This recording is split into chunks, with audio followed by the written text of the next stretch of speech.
자, 우리가 신앙생활을 하다 보면 여러 가지 이유에 의해서 지치게 되고 낙심하게 될 때가 있습니다. 자, 만일 우리가 에덴 동산의 상태 그대로 무죄하게 살고 있었다면 오늘 이 갈라디아서 말씀에 나온 것과 같이 선을 행하다가 낙심할 일이 없었을 것입니다.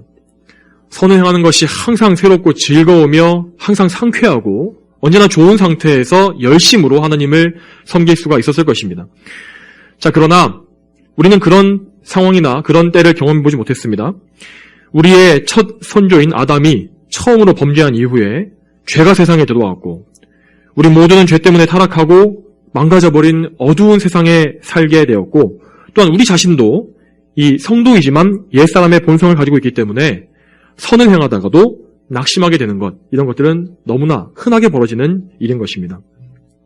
그런데 우리 성도들이 하게 되는 착각 중에 하나가 있는데 그것은 우리가 하나님의 뜻대로 선한 일들을 하면 모든 것이 다 잘 될 것이라고 생각하는 것입니다. 우리가 하나님의 기쁘시게 하는 일을 하고 있으니까 하나님께서 모든 것을 순조롭게 풀어주실 것이고 결과 역시 예상한 대로 선하게 나올 것이다 라고 생각하는 것, 이것이 흔한 착각입니다.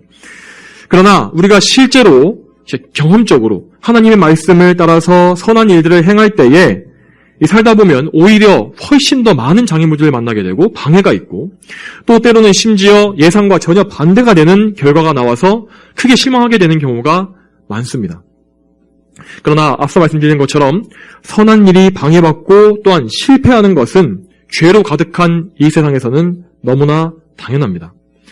그러므로 우리는 이 바울 사도의 말대로 선한 일들을 하다가 낙심하지 않기 위해서 성경을 통해 이 문제에 대해 더욱더 깊이 생각해 보아야 하고 또한 어려움을 이겨내고 하나님을 더 많이 기쁘시게 해드리기 위해서 더욱더 힘써야 할 것입니다. 자, 먼저 우리가 낙심하게 되는 경우들에 대해서 좀 하나하나 살펴보겠습니다. 자, 모든 경우를 다 살펴볼 수는 없겠지만 대표적으로 몇 가지 예만 살펴보자면 첫 번째로 우리는 박해를 당하거나 고난받을 때에 낙심하게 됩니다. 자, 물론 박해와 고난은 성도들의 영혼을 깨우고 또 다듬어서 오히려 교회 전체에는 영적 부흥을 가져올 때가 분명히 있습니다. 그러나 교회 전체엔 이렇게 유익이 있는 중에도 연약한 각 개인들은 박해와 환난을 이기지 못해서 나가 떨어지거나 넘어지고 낙심하게 되는 경우가 왕왕 있는 것을 우리는 보게 됩니다. 또한 우리는 개인적으로 몸의 연약함 때문에 마음이 약해지고 낙심할 때가 있습니다. 질병이나 부상이나 장애, 이런 것들, 우리의 몸의 연약함과 고통은 우리의 마음을 떨어지게 하고 또한 몸이 피곤해서 힘을 낼 수 없을 때 역시, 피로할 때 역시 우리는 선한 일을 할 동력을 잃어버리게 됩니다. 정신적인 면에서도 우울증같이 정신이 아픈 것, 이런 것들은 역시 우리에게 심각한 무기력과 영적인 장애를 가져오게 되고 당연히 우리가 뭔가 아무것도 유익한 일을 할 수 없구나, 선한 일을 할 수 없겠구나 라는 생각을 하게 만들곤 합니다. 무엇보다 정말 가장 많은 경우에 우리가 낙심하고 하나님을 기쁘시게 하는 일에서 이탈하게 되는 가장 흔한 이유, 그것은 바로 우리의 죄입니다. 자, 죄를 짓고 나서 강팍한 마음, 회개하지 않는 그런 강팍한 고집스러운 마음 때문에 이런 것들은 하나님께로부터 우리를 멀어지게 만들고 또한 일시적으로 어둠에 갇히게 만듭니다. 하나님께서는 우리가 이렇게 고집을 부릴 때에 책망과 연단을 통해서 연단을 위해서 우리를 잠시 어둠에 내버려 두실 때가 있습니다. 우리가 이렇게 죄에 빠지고 나면 우리는 정말 선한 것을 다 잊어버리게 되고 또 온유함이 없어져 버려서 마음이 거칠어지고 육신의 정욕이 다시 또 되살아나고 내가 정말 이런 옛사람이 아직까지 살아있었구나 라는 것을 알게 될 때가 많습니다. 그러나 하나님께서는 언제나 우리에게 은혜를 베푸셔서 이렇게 죄로 인해 낙심한 것, 우리가 죄를 범한 것까지도 돌이키셔서 선하게 사용하시는 분이십니다. 하나님의 은혜 덕분에 우리는 이렇게 죄 지었을 때조차도 우리의 죄성을 더 깨닫게 되고 그래서 겸손해져서 하나님께만 소망이 있다는 사실을 더욱더 굳게 믿게 되는 것입니다. 또한 여러분, 다른 사람의 죄 역시 우리를 낙심시키는 중요한 원인 중에 하나입니다. 자, 물론 우리는 모든 사람이 스스로는 아무 소망도 없는 그런 죄인인 것을 다 알고 있습니다. 머리로는 알고 있습니다. 그렇지만 이 세상을 둘러볼 때에 온갖 끔찍한 죄악이 저질러지고 또한 사람들의 사랑이 점점 더 식어가는 것을 볼 때 우리는 낙심하게 됩니다. 이래가지고 내가 정말 믿음을 지킬 수 있겠는가? 이런 마음이 들기도 합니다. 특히나 믿음의 형제들이 그들이 죄를 짓거나 넘어지는 것을 볼 때에 우리는 더욱더 낙심하게 되고, 또한 우리가 위에서 기도하고 있는 불신앙의 가족들, 그들이 죄에 빠지고 더욱더 불신앙으로 멀어져 가는 것을 볼 때 우리는 크게 낙심하고 실망할 때가 있습니다. 때로는 우리는 믿었던 사람에게 배신당하고 뒤통수를 맞아서 큰 공경에 처하기도 합니다. 이렇게 타인의 죄와 잘못이 나에게 큰 손실을 가져올 때 우리는 대단히 낙심하고 걸려 넘어지게 됩니다. 한 가지만 더해서 우리의 기도의 응답이 지연되는 것처럼 보일 때에도 우리는 낙심하고 또한 선한 일을 하거나 기도할 마음을 또 상실하곤 합니다. 자, 특히 명백히 선하고 의로운 것에 대해서 열심히 기도했는데 그것에 대해서 너무 오랫동안 응답받지 못하거나 심지어 우리의 기도와는 전혀 반대의 상황이 벌어져 버릴 때, 이럴 때 우리는 정말 우리의 기도가 좌절되며 하나님께서 우리의 기도를 듣지 않으시는 것은 아닌가라는 의심이 들 때가 있습니다. 이러한 일들은 정말로 실제로 우리의 기도 생활에 큰 장애물이 되기도 하고 또한 심지어 우리가 기도와 간구를 한동안 포기하게 만드는 그런 결과를 가져올 때가 있습니다. 자, 이외에도 우리가 낙심하게 되는 원인은 너무나 다양합니다. 마귀는 이러한 수많은 장애물들을 이용해서 우리가 하나님만 섬기는 것을 방해합니다. 그는 우리를 낙심하게 만들어서 이제까지 우리가 해왔던 선한 일들, 이제까지 해왔던 일들조차도 아무짝에 쓸모없는 것처럼 여겨지게 하고 하나님께서 마치 우리를 떠나신 것처럼 여기게 만들고 의심하게 할 때가 있습니다. 사실상 그래서 우리가 하나님을 섬기는 일에서 낙심하게 되는 일의 모든 일들의 배후에는 항상 이 악한 마귀가 도사리고 있는 것입니다. 그러므로 우리가 예수님 안에서 선한 행실로 하나님을 잘 섬기는 것을 꾸준히 할 수 있기 위해서는 이처럼 마귀의 불화살을 막아내고 세상의 모든 위험 요소를 이겨내는 믿음의 그 능력이 필요한 것입니다. 당연히 이런 믿음의 능력은 스스로 얻을 수 있는 것이 아니기 때문에 하나님께서 주시는 약속과 영적인 능력, 성령 하나님의 도우심이 우리에게 반드시 필요한 것입니다. 여러분, 우리는 낙심했을 때에 위로를 찾기 위해서 어디를 찾아야 합니까? 세상을 찾아야 합니까? 그렇지 않습니다. 이 성경 말씀을 먼저 찾아보아야 합니다. 성경 말씀에 나오는 많은 믿음의 사람들이 있지 않습니까? 그들 역시 그런데 정말 그가 정말 놀라운 기적을 행하고 정말 위대한 하나님의 사람이었을지라도 그 역시 우리와 똑같이 연약한 사람이었고 또한 그 역시 우리와 똑같이 선한 일을 하다가 어려움을 당해서 낙심한 경우가 많다는 것을 우리는 성경에서 발견할 수가 있습니다. 우리는 그러한 사례들을 찾아보면서 정말 그들의 믿음도 볼 수 있지만 또한 하나님께서 그런 어려운 상황 속에서 그런 절망 속에 그들을 어떻게 건지셨는지 하나님의 역사가 무엇이었는지를 발견하면서 참된 위로를 얻을 수가 있습니다. 자, 성경 속에서 악인의 공격과 그런 악인의 박해와 환난 때문에 낙심한 인물 중에 대표주자는 바로 엘리야입니다. 자, 엘리야는 이 바알 제사장들 450명을 죽이는 엄청난 승리를 거둔 뒤에 이세벨의 살해 위협을 받게 되었습니다. 그는 자기 생명을 지키기 위해서 도망치다가 몸과 마음이 다 지쳐버려서 고갈되어서 크게 낙심했습니다. 자, 그때에 그는 하나님께 먼저 정말 위로를 강구하면서 힘을 달라고 기도하기보다는 이제는 내 생명을 좀 거두어 달라고 그렇게 하나님께 애원하는 그런 연약한 모습을 보였습니다. 그런데 그때 하나님께서는 우선 그의 몸의 피로함이 원인인 것을 아셨고 우선은 그의 지친 몸을 쉬게 하셨습니다. 엘리야가 로뎀 나무 아래에서 잠이 들자 하나님께서는 천사를 보내셔서 그를 위로하시고 빵과 물을 먹여서 새 힘을 주셨습니다. 이후에 하나님께서는 호렙산에서 엘리야에게 임재하셔서 오랜 사역으로 지친 그에게 후임자 엘리사를 세워주실 것을 또한 약속해 주셨습니다. 또한 그에게 하나님만을 섬기는 사람 7,000명, 그 수많은 사람들이 아직까지 남아있다고 말씀해 주심으로써 또한 새로운 힘을 더해 주셨습니다. 결국 엘리야는 하나님의 능력으로 마음이 완전히 회복되어서 이전처럼 다시금 하나님의 사역을 힘있게 감당할 수가 있었습니다. 또한 성경에는 몸의 연약함과 질병 때문에 근심하고 낙심한 인물들도 많이 나옵니다. 자, 대표적으로 시편 41편의 다윗. 이 다윗은 이 병상 위에서 드린 기도를 이 시편 41편에 기록해 놓았습니다. 자, 이 경우는 아마도 다윗이 하나님 앞에서 지은 죄 때문에 그 징계를 받아서 병에 걸리게 된 상황인 것처럼 보입니다. 자, 흔히 자신이 하나님께 매를 맞는다고 생각하면 낙심해서 기도를 멈추게 되는 경우가 종종 있습니다. 자, 그러나 하나님은 그럴 때에도 하나님께 회개하며 기도로 그분께 매달렸습니다. 시편 41편 4절에 이렇게 나와 있습니다. 여호와시여 내게 은혜를 베푸셔서 나를 고치소서. 내가 주님께 죄를 지었습니다. 자, 이러한 회개의 기도를 또한 하나님께 또 도움을 구하는 기도를 그는 하고 있습니다. 또한 병에 걸려 누워있는 그를 다윗을 원수들이 저주하고 조롱하자 그는 이번에도 하나님께 원수들의 부당한 미움에 대해서도 다 아뢰고 있습니다. 또 다른 예로는 히스기야 왕이 또 있습니다.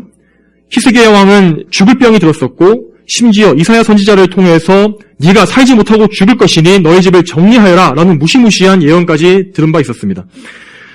자, 이렇게 확정적인 예언을 듣는다면 그냥 모든 것을 다 포기하게 될 법도 한데 히스기야는 그렇지 않았습니다. 히스기야는 의사를 찾지 않았고 오직 하나님께 나아가서 하나님께만 의지했습니다. 그는 사람들을 다 끊어버리고 자기 얼굴을 벽에다 대고 엎드려서 하나님께 기도했습니다. 열왕기하 20장 3절에 여호와시여 간구합니다. 제가 진실하고 순전한 마음으로 주님 앞에서 행한 것과 제가 주님 보시기에 선하게 행한 것을 기억하소서 하고 크게 울며 통곡했다. 자, 이러한 기도의 결과로 자, 다윗과 히스기야 두 사람 모두 다 하나님의 은혜를 입었습니다. 그들은 모두 병 때문에 죽은 것이 아니라 회복되었고 이전처럼 다시 건강하게 하나님의 일을 감당하게 되었습니다. 또한 성경에는 자기 죄 때문에 공경에 처한 인물도 나옵니다. 자, 먼저 나쁜 예를 좀 보겠습니다. 나쁜 예를 들어보면 가인이 있습니다. 자, 가인은 그 자신의 죄, 아벨, 그 동생을 죽인 그 엄청난 죄 때문에 하나님의 마땅한 징벌을 받았음에도 불구하고 되려 교만하고 뻔뻔스럽게 내가 지은 죄에 비해서 벌이 너무 큽니다 라고 항변하고 있는 것을 볼 수 있습니다. 그는 끝까지 회개하지 않았습니다. 그래서 그는 하나님의 크신 자비 때문에 이 땅에서는 일시적인 보호를 받았고 땅에서의 번성은 허락받았습니다. 그렇지만 결국에는 영원한 멸망으로 떨어졌습니다. 자, 가인과는 반대로 똑같이 큰 죄를 지었지만 회개한 죄인도 있습니다. 죄로 크게 넘어진 성도를 말할 때 다윗은 항상 얘기하지 않습니까? 사실상 다윗이 지은 죄는 가인과 비교했을 때 결코 더하면 더했지 더 작은 죄가 아니었습니다. 그는 자기 손에 피를 묻히지 않기 위해서 살인을 또 교사했기 때문에 오히려 그 죄질이 더 나빴고 또한 그래서 나단 선지자를 통해서 큰 책망을 받게 되었습니다. 칼이 다윗의 집에서 떠나지 않고 자신도 우리아에게 했던 간음의 죄를 똑같이 돌려받을 것이라는 무서운 예언을 다 들었습니다. 그러나 그는 가인과는 다르게 즉시 그 자리에서 회개했습니다. 이후에 그는 밧세바가 낳은 아들까지 하나님의 징계로 잃게 되었습니다. 그것은 분명히 하나님의 매를 맞는 것이었습니다. 하지만 끝까지 자신의 죄를 겸손히 인정하며 회개했습니다. 그리고 나중에 압살롬의 반역으로 정말 자신에게 하나님의 징벌이 내리고 자신의 집에 칼이 떠나지 않는 것을 보게 되었지만 그때도 원망하지 않고 겸손하게 회개하며 징계를 달게 받았습니다. 하나님께서는 이 다윗에게 이 땅에서는 징계를 내리시고 매를 치셨습니다. 그렇지만 그에게 은혜를 베푸셨고 영원한 구원을 베푸셨으며 또한 그가 정말 그의 그 왕의 자리를 잃지 않고 무엇보다 예수 그리스도의 조상이라 불리는 큰 영광을 잃지 않게 해주셨습니다. 또한 이 세상과 타인들의 죄 때문에 괴로울 때에도 하나님의 사람들은 항상 기도했습니다, 여러분. 대표적으로 여러분 구약의 선지자들을 생각해 보시기 바랍니다. 구약 시대의 이스라엘이 지금 우리의 상황보다 더 못하면 못했지 더 낫지 않습니다. 우상숭배가 만연하고 하나님의 선지자들을 잡아다 죽이는 그런 정말 참담한 일들이 계속해서 벌어졌습니다. 그들이 아무리 하나님 말씀을 전해도 그들은 듣지 않았고 정말 이사야 선지자는 이렇게 말하기까지 했습니다. 우리가 전한 것을 누가 들었느냐 이렇게 탄식할 정도로 이스라엘의 상황, 유다의 상황은 정말 참담했습니다. 선지자들은 미움받고 박해받으며 순교를 당하면서도 하나님의 백성 이스라엘의 죄들, 그 형제들의 죄를 바라보며 슬퍼했고 오히려 그들을 대신해서 회개하면서 그들이 참으로 죄에서 돌이키게 해달라고 늘 간구했습니다. 결과적으로는 북이스라엘과 남유다 왕국이, 남북 왕국이 모두 망했기 때문에 그 선지자들의 기도가 응답받지 못한 것처럼 보였습니다. 그렇지만 하나님께서는 이스라엘 민족을 완전히 버리지 아니하셨고 결과적으로 그들의 씨를 통해서 그들을 인류를 모두 구원하실 메시아 예수님을 보내주셨습니다. 선지자들이 선포한 말씀과 간절한 기도, 이 모든 것들은 하나도 무의미하게 사라지지 않았던 것입니다. 또한 여러분 성경에는 하나님께 기도를 거절당했던 하나님께서 기도를 반대로 응답해 주신 그런 사람들에 대한 말씀도 나옵니다. 자, 대표적으로 바울은 자신의 육신의 가시를 제거해달라고 하나님께 3번이나 간구했다고 성경에 나와 있습니다. 하지만 하나님께서는 그의 기도를 들어주지 않으셨습니다. 오히려 하나님께서는 내가 준 은혜가 너에게 족하다, 충분하다 라면서 정말 어떻게 보면 냉정하게 그의 기도를 거절하셨습니다. 그러나 오히려 바울은 오히려 크게 기뻐했다고 합니다. 하나님께서 그의 육체의 연약함을 통해서 오히려 하나님의 능력이 더 온전히 드러나게 하실 것이라고 말씀해 주셨기 때문입니다. 바울의 육체의 가시가 무엇인지 우리는 알 수 없지만 그것이 질병이든 무엇이든 바울을 정말로 힘들게 했던 것은 정말 분명합니다. 그럼에도 바울은 일체 하나님을 원망하지 않았습니다. 그는 자신의 가시와 연약함 때문에 하나님께서 높임을 받으시기만 한다면 오히려 나는 자신의 약한 것을 자랑할 것이다 라고까지 말하고 있습니다. 앞서서 말했던 다윈 역시 우리아의 아내 바세바와 동침해서 생긴 그 아이를 하나님께서 치셨을 때 살려달라고, 그 아이를 살려달라고 기도하면서 일주일씩이나 금식했습니다. 그 신하들이 걱정을 할 정도로, 왕이 잘못될까봐 걱정할 정도로 그는 열심히 기도를 했습니다. 그럼에도 불구하고 하나님께서는 그 기도를 들어주지 않으셨고 결국 아이를 데려가셨습니다. 그러나 오히려 그때의 다윗은 자리에서 일어나서 몸을 씻고 음식을 먹었으며 일절 하나님을 원망하지 않았습니다. 물론 그는 정말로 마음이 아팠을 것입니다. 그것을 겉으로 표현하지 않았지만은 정말 마음이 찢어졌을 것입니다. 그렇지만 그는 그때에 하나님의 선하심과 완전하심을 신뢰한 것입니다. 또한 그는 언약 안에서 그 아이가 구원받았을 것을 또한 믿었습니다. 우린 그것을 알 수 있습니다. 그래서 훗날 자신이 그 아이를 보게 될 것이다. 나는 그 아이에게 갈 것이다. 라고 말하는 것까지 우리는 볼 수 있습니다. 이런 소망과 믿음을 여러분 잘 보셔야 합니다. 여러분도 아시다시피 정말 우리가 오랫동안 기도했음에도 불구하고 응답받지 못하거나 심지어 전혀 반대 상황이 벌어졌을 때 얼마나 낙심이 되는지 우리는 알지 않습니까? 그러나 성경 속에서 믿음의 사람들은 자기의 원대로 되지 않은 기도에도 오히려 감사했습니다. 그들은 자신의 작은 생각보다, 이런 한정되어 있는 자신의 한계보다 하나님의 판단이 훨씬 더 높고 완벽하다는 것을 믿은 것입니다. 그 결과로 그들은 결코 실망하지 않았습니다. 그들은 하나님께 위로받았으며 나중에는 자신들이 얻지 못한 것보다 더 좋은 것들을 하나님께로부터 선물로 더 많이 받았습니다. 여러분, 제가 이렇게 여러 가지 예를 들어서 말씀드렸지만은 하나님께서 성경 속에서 낙심한 성도들을 구원하신 이 사건들은 성경에 더 많이 있습니다. 하나님께서는 각 사람을 지으셨기 때문에 그 사람의 성향과 기질과 그들이 처한 모든 상황에 전혀 구애받지 않으십니다. 구애받지 않으시고 그분의 택하신 백성을 언제나 구해주셨습니다. 하나님의 은혜가 정말 없었다면 엘리야든지 다윗이든지 히스기야든지 누가 됐더라도 결국엔 다 망하고 말았을 것입니다. 그렇지만 하나님께서는 그들에게 은혜를 베푸셨고 또한 그들의 모든 것을 다 합해서 죄까지도 다 합하여 선으로 돌려주셨습니다. 그들의 연약한 가운데 오히려 더욱더 강하게 역사하셔서 결과적으로는 그들의 믿음이 더 굳세지고 회복되는 결과를 낳으신 것입니다. 하나님께서는 이처럼 사람을 죽이시는 분이 아니라 살리시는 분이십니다. 마귀는 반대로 우리가 낙심할 때에 우리에게 찾아와서 우리가 절망하고 죽어라 우리에게 그렇게 속삭이는 거짓말쟁이입니다. 그렇게 우리를 유혹합니다. 하지만 하나님께서는 항상 우리를 붙잡아 주시며 생명과 소망을 주시는 분이십니다. 하나님께서 죄 있는 우리들에게 베푸시는, 우리를 버리지 아니하시는 그 은혜는 정말 놀랍습니다. 사실상 여러분, 우리가 낙심할 때 그 책임이 누구에게 있습니까? 다 우리에게 있지 않습니까? 우리의 낙심과 우리의 절망, 이런 모든 것들이 다 우리의 죄 때문이 아닙니까? 우리의 연약함 때문이 아닙니까? 그렇지만 그럼에도 불구하고 우리의 연약함과 죄 때문에 우리가 망하지 않는 것은 하나님께서 친히 우리의 연약함과 무지함과 곤고함과 슬픔과 모든 부족함, 이런 모든 것들을 다 담당해 주셨기 때문입니다. 시편 68편 19절에 날마다 우리의 짐을 지시는 주님, 곧 우리의 구원이신 하나님을 송축하여라 하신 것을 보시기 바랍니다. 여러분, 여기에서 우리의 짐을 지시는 주님, 이 주님이 누구십니까? 바로 하나님의 아들이신 중보자 예수 그리스도십니다. 성경은 우리의 중보자이신 예수 그리스도께서 우리의 연약함을 몸소 담당하셨다고 여러 번 선포하고 있습니다. 마태복음 8장 17절에 그분께서는 몸소 우리의 연약함을 떠맡으시고 우리의 질병을 짊어지셨다 하셨고, 히브리서 4장 15절에는 우리에게 계신 대제사장은 우리의 연약함을 치유하지 못하는 분이 아니시니 모든 면에서 마찬가지로 시험받으셨으나 죄는 없으신 분이시기 때문이다 라고 기록되어 있습니다. 연약함을 체휼한다는 것은 연약함을 직접 경험하시고 함께 하심으로써 긍휼히 여기신다는 그 뜻입니다.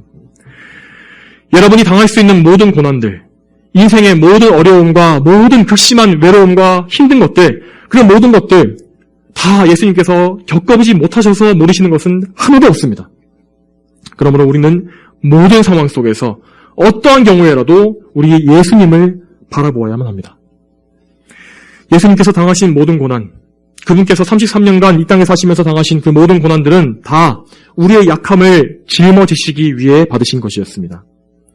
그러므로 예수님께서 당하신 고난에 대해서 깊이 생각할 때에 우리는 우리의 연약함을 이길 힘을 정말 예수님을 통해서 얻게 될 것입니다. 먼저 예수님께서 당하신 고난들에 대해서 생각해 보겠습니다. 먼저 예수님께서는 원수들에게 박해받고 미움받는 고통이 무엇인지를 잘 아시는 분이십니다.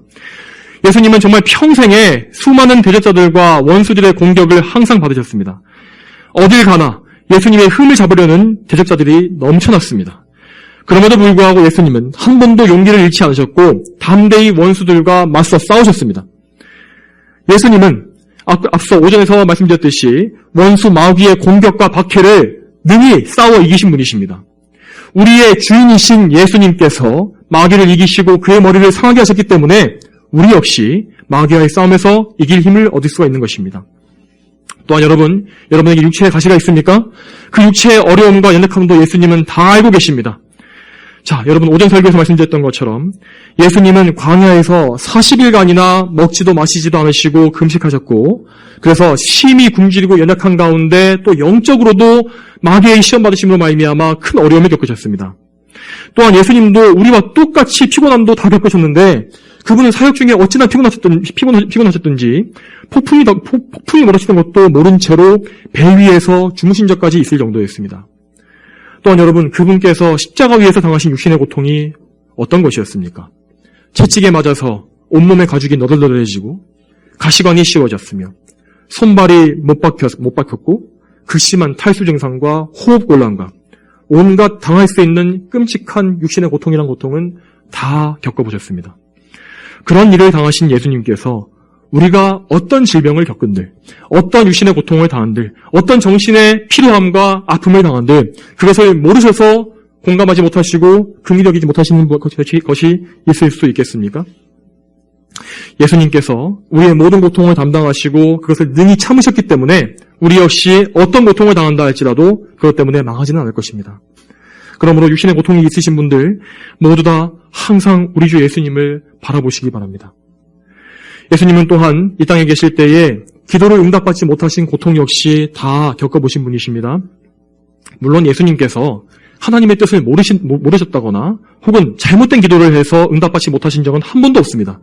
그분의 일생 33년간 예수님은 모든 기도에 응답받으셨습니다. 그러나 그분의 십자가의 고난이 시작되었던 때, 그 고난이 본격적으로 시작되었을 때 예수님은 가장 어렵고 힘든 때에, 가장 필요한 때에 하나님께 외면당하셨습니다. 겟세마네 동산에서 예수님께서는 아버지께 하실 수만 있다면 이 잔을 내게서 지나가게 해달라고 3번이나 기도하셨습니다. 그러나 하나님께서는 그 기도를 들어주지 않으셨습니다. 또한 십자가의 가장 극심한 고통 속에서 하나님께서는 예수님을 버리셨습니다. 나의 하나님, 어찌하여 나를 버리셨습니까? 하는 외침은 그냥 해보신 말씀이 아닙니다. 정말 하나님께 버림받으신 것이었습니다. 정말로 예수님의 인성은 하나님과 끊어지셨고 철저하게 외면당하셨습니다. 여러분, 혹시 여러분 중에서 지금 하나님께서 내 기도를 안 들어주신다라고 생각하시는 분이 계십니까? 우리 중에 그 누구가 예수님처럼 정말 처절하게 기도하고도 하나님께 정말로 외면당하는 두려운 경험을 해볼 수가 있겠습니까? 하나님께서는 결코 우리를 외면하지 아니하십니다. 또한 예수님께서는 죄를 지었을 때 당하는 고난 역시도 다 아시는 분이십니다. 물론 그분은 죄가 없으신 분이십니다. 스스로 죄를 지어보신 적이 없으신 분이십니다. 그러나 그분은 우리의 죄를 대신 지시고 그 죄에 대한 하나님의 저주와 진노를 받아보셨기 때문에 이 죄가 얼마나 무섭고 끔찍한 것인지를 누구보다도 더 잘 아십니다. 여러분, 혹시 지금 자신이 지은 죄가 감당하기 힘들고 어려운 분들이 계십니까? 예수님은 우리의 죄 때문에, 여러분의 죄 때문에 지옥의 고통까지 다 맛보신 분이십니다. 그러나 예수님은 지옥의 고통 속에서도 결코 무너지거나 죄에 짓눌려 망하지 않으셨습니다. 그분은 끝까지 모든 죄와 싸워 이기셨습니다. 예수님께서 이처럼 죄를 이기셨기 때문에 우리 역시 죄 때문에 망하지 않는 것입니다. 우리에게서 이 죄가 다 떠나버린 것입니다. 더 이상 정죄가 없는 것입니다. 그러므로 우리의 죄이든 다른 사람의 죄이든 간에 모든 사람의 죄에 대해서 다 그리스도께 가서 말씀드리시기 바랍니다. 자신이 지은 죄에 대해서는 철저하게 회개하시고 혹 다른 사람의 죄나 허물을 보았다면 그를 긍휼히 여겨달라고 예수님께 가서 말씀드리십시오. 그를 혼내달라고 기도하는 것이 아니라 그의 죄를 깨닫게 해주시고 회개케 해주시기를, 그를 예수 그리스도의 보혈로 씻어주시기를 기도해 주시기 바랍니다. 그렇게 우리가 다른 사람들의 죄를 위해서 기도한다면 우리 역시 예수님께 긍휼함을 얻게 될 것입니다. 여러분, 오늘 저는 우리가 겪을 수 있는 여러 가지 낙심되는 상황에 대해서 다소 좀 장황해 보일 정도로 많은 내용들을 전달드렸습니다. 그런데 그 이유는 정말로 우리가 당하는 어려움이 너무나 다양하고도 너무나 참 다양하고 어렵기 때문입니다. 그러나 여러분, 어떤 상황에서도 다시 말씀드립니다. 항상 예수님을 바라보시며 그분께 모든 어려움을 말씀드리시기 바랍니다. 기도로 예수님께 나아가서 아뢰십시오.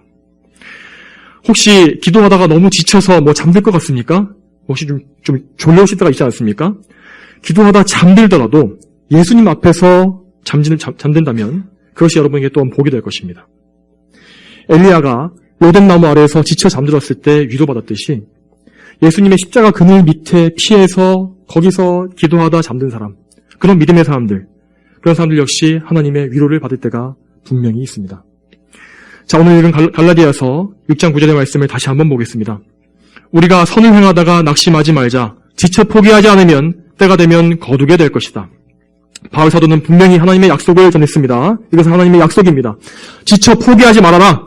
낙심하지 말고 예수님 안에서 계속 선한 일들을 힘써 행해라. 그러면 하나님께서 정하신 때가 되었을 때에 분명히 너희에게 열매를 주실 것이다. 여러분, 지금 혹시 우리가 낙심하고 넘어져 있습니까? 더 이상 하나님의 일을 하기 싫을 만큼 지쳐 있습니까? 혹은 교회에서 실망하고 상처를 받았습니까? 죄 때문에 억눌리고 고통스러우십니까? 혹시 육신의 질병에 괴로우십니까? 그 어떤 어려움이라도 예수님께 맡기십시오. 하나님께서는 여러분을 망하게 하려는 것이 아니라 소망 있는 미래를 주시는 분이십니다. 그러므로 여러분이 당하고 있는 어려움 속에 하나님의 선하신 뜻이 있음을 굳게 믿으시기 바랍니다. 하나님께서는 우리의 연약함 가운데에서 오히려 강하게 역사하시는 분이십니다. 말씀과 기도로 새 힘을 얻어서 찬송하며 하나님의 일을 함께 하시기 바랍니다. 교회를 섬기고 또한 말씀을 전하며 기도하고 예배하며 주변의 어려운 일들을 돕는 이 모든 일체의 선한 일들을 계속 하시기 바랍니다. 하나님께서 이 모든 것들을 다 헤아리고 계십니다. 우리는 눈에 보이지 않아도 선한 씨앗이 이 선한 일들을 통해서 계속해서 뿌려지고 있는 것입니다.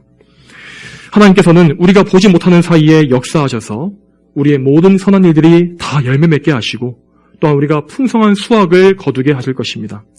눈물을 흘리며 씨를 뿌리는 사람들은 기쁨으로 노래하며 거둘 것이라고 하셨습니다. 이 약속을 믿으시고 오늘도 예수님 안에서 선한 믿음의 싸움을 싸우시는 저희 모두가 되기를 소망합니다. 다 함께 기도하시겠습니다.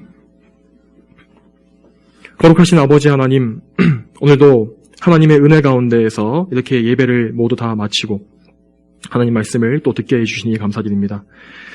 하나님 아버지, 참으로 저희가 지금 고난과 어려움 가운데 있지만 이 모든 일을 통해서 선하게 역사하실 하나님의 은혜를 저희가 바라보며 또한 간구합니다. 저희가 갈 바를 알지 못하며 어떻게 해야 할지 알지 못할 때 저희는 그저 하나님께 기도할 뿐입니다. 주님, 그저 하나님께 간구하오니 하나님께서 친히 모든 것을 섭리해 주시고 정말 이 교회를 하나님께서 인도하시며 정말 모든 일들이 합력하여 선을 이루는 것을 저희가 보게 하여 주시옵소서. 또한 우리 성도들의 각 개인의 삶 속에서도 모든 어려움과 괴로움을 다 주님께서 치유하시는 분이심을 저희가 믿게 해주시길 바라고, 또한 주여 저희가 항상 모든 어려움과 짐을 예수님께 맡김으로 정말 위로를 얻고 새 힘을 얻을 수 있도록 도와주시옵소서. 감사드리오며 예수님의 이름으로 기도 올렸습니다. 아멘.